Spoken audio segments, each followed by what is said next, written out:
Welcome to Daniel Krug and Associates Market Update for May 2025. Good to see you all out there. Glad you could join us today. Today we're going to be talking about economic indicators versus the news on tariffs. My name is Rocky Istvan. I'm the Chief Compliance Officer and Associate Wealth Manager at Daniel Krug and Associates. Daniel M. Krug, CEO and Senior Wealth Manager, will be joining me for today's presentation. Want to remember to thank CNR, City National Rockdale. They've got such a great research team and they provide us with a lot of information for us to make these type of presentations and update our clients on what's going on in the economy and in the markets. Before we jump in, I want to recap a little bit of where we're at. Most of you are familiar with seeing our 25 leading economic indicators and understand the dials. Green means that the indicator is moving in a positive direction. Yellow means it's moving neither positive nor negative. It's kind of neutral. And red obviously means it's moving or is in the wrong direction for the trend. And when you look at May here on the left side of the chart, you can see much of the chart is in kind of a neutral pattern right now. It's not necessarily good or bad. And what I did is put April's chart on the right side so you could kind of see where we were at a month ago. Still a lot of yellow, not a lot of positives on this chart. And if you notice, I've highlighted in red, I've put the squares around indicators that have actually moved more neutral, away from positive in the last 2 to 3 months. This actually started about in February, Dan, as we saw the economy was softening. There was concerns about the economy already coming into the beginning of 2025. And so there's, been a little bit of a slowdown in the expectation of growth over the next year. However, the positive of this chart is that in May, you can see that the indicators have not changed at all from April. So we may be seeing the start of a bottoming, kind of a slowing market, which would indicate in the next 3 to 6 months, we may be seeing some pickup moving forward, but that's obviously dependent on a couple of things that we're going to talk about here in the next couple minutes. So yeah, it's kind of interesting when you're looking at the indicators as a whole. They're sitting pretty neutral. Yep. One of the indicators that are red, actually, that's a positive because it says that the market is actually where it was really overvalued has come down a bit. Yep. And that's a positive for us. So, if the market's down, you've got people who want to get in and take advantage of that. And really our money managers have done that as well. They've done a great job when you look at our portfolios relative to the S&P. The S&P went down 16.5%, 17% here in the last month, and it's already pretty much recovered. What's interesting about the economic indicators, Rocky, is that when you're looking at the market, what does the equity market look like? Mm-hmm. When the market goes down, the valuations look better, and that's just a buying opportunity for the money managers. Yeah. So even though it is a red dial, there are some positives that go along with it. Yeah, and we've seen some buying here in the last couple of weeks, definitely. Yes, we have. There's been some movement in the portfolio for sure, because as the tariffs keep moving forward, and you're going to see more movement as the money managers start seeing a more solid direction of where things are going. Mm-hmm. But for right now, most money managers are just kind of wait and see how things are going to transpire and then buy in when we have the opportunities. So it is kind of interesting what's happening out there. But when you talk about what's happening with the news versus the headlines. The headlines in the news versus what's actually happening with the economy, I think you're going to see that there's a big dichotomy, I guess you could say. Matter of fact, the question that could be had out there based on the headline is, can you direct your trades based on the news headlines? And so what we're going to do is we're going to show you a lot of the news headlines where they're talking, how the mood is out there from the news. And then we'll go into what the economic indicators actually are saying, which will give you a good understanding on how to answer this question. So let's go ahead and move forward. Okay. I put a Google search in, Rocky, and basically the search was, Trump tariffs, what was the first quarter like 2025? And this is what came up. The 5 top hits were almost identical when you think about what they're saying. Market notch worst quarter in years as new tariffs go into effect. What are they talking about? They're looking at the worst quarter in 2022. The second one with the Wall Street Journal, same thing. Stocks post worst quarter since 2022, and it just goes on. You kind of think maybe they got together and said, hey, what should we put in the headlines today? And then they all did it. But the interesting thing here that I find is when you think back to 2022, that really wasn't a great year when it comes to the market. No. Matter of fact, this chart here shows you that we started out at a high of 4,700 and dropped down to a low of 35. Yeah. It was over a 25% drop, and it didn't recover that year. Matter of fact, it didn't recover until the fourth quarter of 2023. When you look at these headlines, it kind of makes people think, wow, should I even be in the market if it's going to go down all the way this year like it did in 2022? Which, again, you don't want to be making decisions on news headlines because they're not always right. And I don't think they always have our best interest at heart, too, when they put these headlines out. I did another Google search, and this was just Trump and tariffs last quarter. And this is what came up. So we had NPR, the U.S. economy shrinks as Trump tariffs spark recession fears. Here's another one, NBC News. Stocks close at the worst quarter since 2022 amid tariffs uncertainty. And I'm telling you, that newscaster looks really stressed there. You look at the next one, Business Insider. Stocks cap worst quarter in 3 years as investors realize Trump is not in their corner. TNR, well, this one's kind of a tough one. America's really disliked Trump, but they're about to truly hate him. Okay. CNN Business, U.S. economy goes into reverse from Trump's abrupt policy shifts. Business Insider, America is on the verge of stagflation. How about the last one from the New York Times? Trade war sets off max pessimism in global markets as stocks plunge. If you look at what the headlines are saying, and all I did was look at that throughout the weeks, I think I'd be a little bit depressed right now, thinking that I probably should never be in the market again. What do you think, Rock? I'd hate to be an individual investor without a coach. That's what I think. That's a good one. That's a good one. We were not getting calls during this time, Well, that's a good point. But when you go back to that question we asked in the beginning, and that was, do you base your investment decisions off of what the news is saying? And if you did, the question is where would you be today? Because things have changed a lot.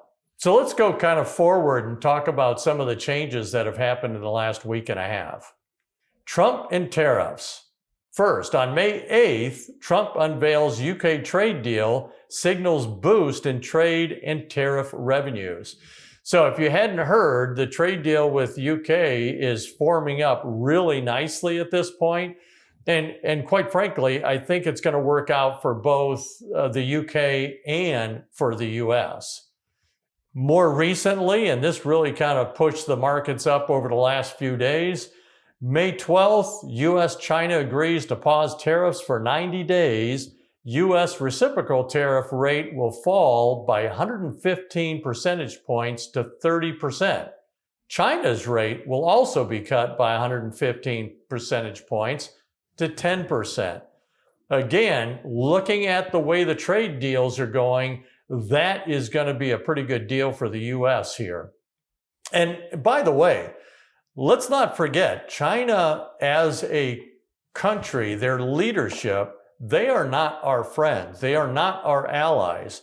So we've got to be careful that we're worried about China too much, because I'm here to tell you their government is not worried about us. Next on here, corporate guidance has been limited due to the uncertainty of tariffs. And that kind of makes sense, Rocky, because if you think about it, if I'm unsure of the direction that I should be purchasing because of what's going on with the tariffs, what am I going to do? I'm just going to kind of put a pause on it, sit back a little bit, and let's see what happens. So that one makes all the sense in the world right there. Yep.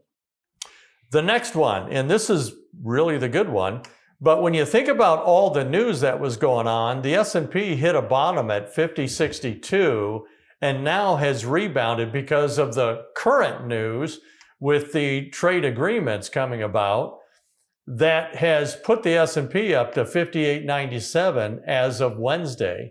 So a pretty big comeback. Now, I would have to caution people, this is the chart that we've been going through. This is the market we've been going through for 2025.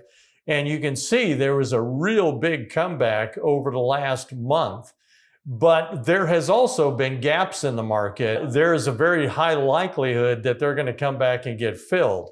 Doesn't happen all the time, but there is a high likelihood that it will happen. And it only takes a couple of days of bad news to push the market down. I don't think they're worried about the people reading so much as the fact that they want them to read, and fear sells. Let's just face it. When you look at this, if you would have gotten yourself out of the market when all this bad news was coming, all the headlines and such, you would have missed this big run back up. Now, again, if you're looking at this and saying, oh, darn, I think I missed putting some extra cash in, I think there's still going to be some more opportunities coming down the road here. Yeah.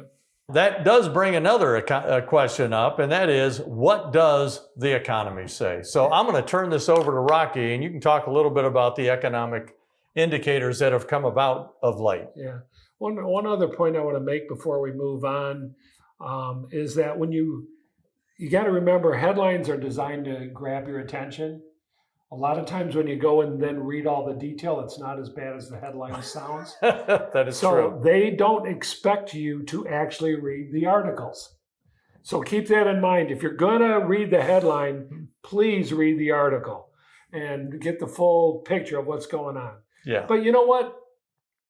The data is saying something I think that is fundamentally sound. We want to talk a little bit more. I mentioned the economic indicators as a whole up front. Let's deep dive into a couple of them to see really where we think the economy is going moving forward. So first, let's talk about inflation.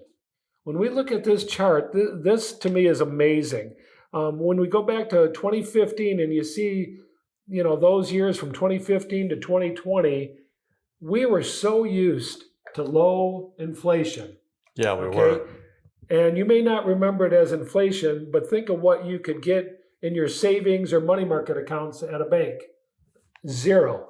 Because rates were so low. Inflation was so low. Yeah, that's true. And it actually goes back before 2015. You can track this back to about 2012, 2013. So we experienced a good 10 years or so of very low, unusually low inflation. But then look what happened in 2021 and 2022, okay? Government printed a bunch of money. They threw that money out there. What happens when there's more money than there's goods? The goods prices go up to match the supply of money. Right. And vice versa. So, we had to absorb that printing of money. If you remember the numbers, it was something like 25% of the total money flow that was out there, available dollars, increased by 25% just inside of a couple of years there under the Biden administration. So they printed a lot of money, they funded a lot of things, and the bottom line is we had to absorb that in the economy, and that's what's been going on. You saw the Feds raise interest rates over 5.5% inside of 12 months. That's never been seen before. Okay, But that I think contributed a lot to the slowing of inflation. We've got inflation down. Look at the last 3 years that things have turned around. We've got a very good start to 2025. If you look at the numbers at the bottom of the chart, from January through April, inflation is slowing on a month-by-month basis. You know, we're probably going to bottom out in this 2.3, 2.4 range. We may see a spike 1 month here and there because, again, it's not going to be steady. You know, there's a lot of factors involved in the inflation calculation, but we do believe that inflation is coming in check, and that's a positive for the future and the growth of the economy in the United States. Second thing, jobs and unemployment. What do we see going on there? The economy recently added 228,000 jobs in March, beating a forecast of about 140,000. So if the job market can stay strong, Dan, unemployment can stay relatively low. When we look at the unemployment rate, yes, it ticked up a little bit into March from February. However, one thing you have to remember is this is also kind of seasonal. We tend to see 2 seasons a year where the unemployment increases because more people are looking for a job, okay? And that tends to be in the spring and the fall, okay? So we expect a little bit of an increase just because there's more people looking for a job. You got your college grads that are coming out. They're entering the workforce, okay? So we expect these numbers to slightly go up. But if you look historically at a 4.5, 4.6 historic unemployment rate, we're low. Yeah, this number is not a bad number at all. So this is looking good. Another thing that we pay attention to looking at what's going to happen to the economy moving forward is how strong the consumer is. If they've got a job, and we see that the hourly earnings rates are growing, and 0.3% is pretty strong growth. I mean, if you annualize that, that's 3.6% growth in wages. Which should feed inflation this year. Right, but if inflation is 2.3 and growth on your money is 3.6, your income, you've got more money to spend. Yes. That's a positive, you know. So we're kind of seeing some good trends here in the jobs and the unemployment numbers looking forward for the rest of the year. Another thing that this falls right into where we just came from, talking about jobs and unemployment, is how do consumers feel about spending and how are they spending in the economy? When you look at December 2024, the month-over-month change for December was 0.9. January, it dropped to 0. Okay, so we didn't see any growth in consumer spending month over month from December to January.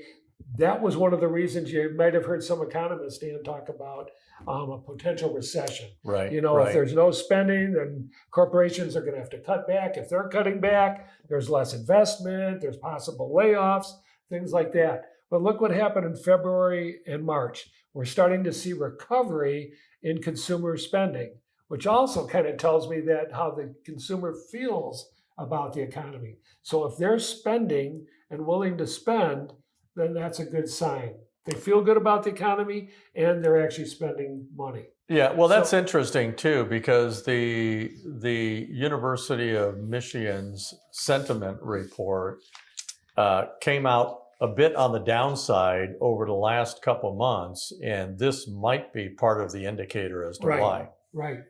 So, but it's kind of like also separating a little bit. Consumers may not feel as good about the economy, but they're still spending. Yes.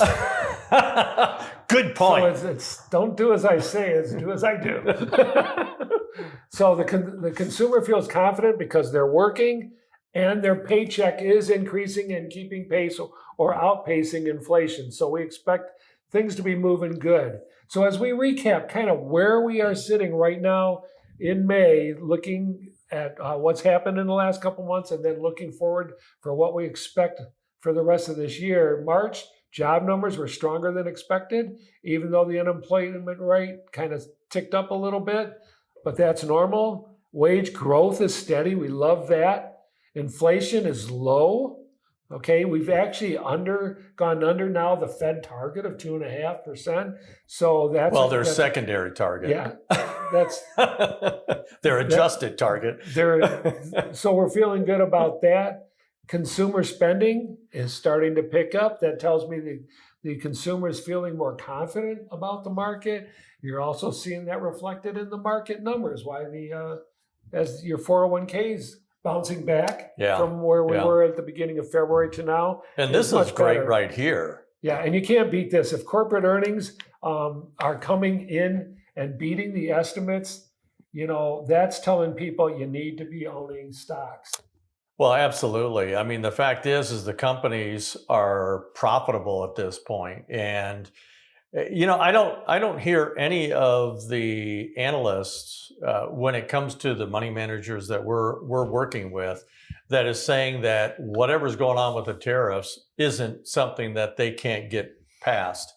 What the corporations really need is just some more direction so they know exactly where to go. What next year and the year after is going to look like, and then they can really plan. Absolutely, because at this point, how do you tell what the earnings are going to be if you can't really tell where the board's shuffled to yet? Right. So at the end of the day, I think we're going to be in pretty good shape. The markets are very solid right now. When you think about what's happening out there, not only from what we talked about today on this, but think about what's going on with the budget that just got approved. Yeah. That's going to be a big deal, especially for service people where the tips are not going to be taxed. That's money that's going to go right back into the economy, no doubt about it. And that's going to spur even more. There's just a lot of things going on right now, I think, that are positive. Yeah, things are being underreported. The underlying economics look pretty good at this point. Absolutely, they do. So, when you think about where we're going, I think it's up. I think we're going to have a good year. At the beginning of the year, I said I thought we were going to be at about 9 to 10% on the S&P 500. When you're reading some of these analysts, they kind of went down on that number significantly. And I believe JP Morgan just came out again and said, I think we're going to be at 9 to 10% by the end of the year. Yeah. So that even the analysts sometimes get caught up in what's being said out there. There's a lot of negotiations going on behind the scenes. We can't see what's going on. What happened this week is just one instance of why you've got to stay invested in the market. If you get a dip, add some more money into the market. It's a great time to buy in.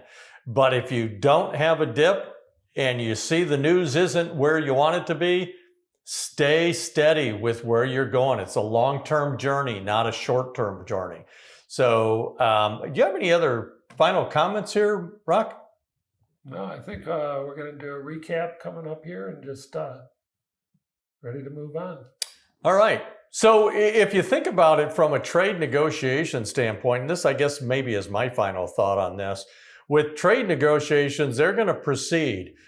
Don't think that the market is just going to go up. There's going to be good news and bad news coming out of these negotiations. Mm-hmm. And in the interim, we're still going to have volatility. So just stay the course. If we have another downturn and you want to get more money in the market, good time to do it. Just let us know. We're going to be looking at more Roth conversions if we have another dip here. So just kind of stay steady. If you have any concerns, talk to Rocky, talk to myself, talk to any of the wealth managers here at Daniel Krug and Associates, and we will kind of guide you through what we feel needs to be done based on what we're seeing in the markets. Yep. So that being said, if you want to go back and rewatch this, or if you want to go back and see any of the videos we have, you can go directly to our YouTube channel, or you can go directly to mydkna.com and click on Watch Us, then DKNA YouTube, and it'll take you directly to our site. There's a wealth of information there, not only about market content, but about different advanced strategies that you can kind of review. I guess that's pretty much it for today, Rocky. Remember, there is no need to worry. We're here. We're ready for 2025 and beyond. Have a good day, everybody.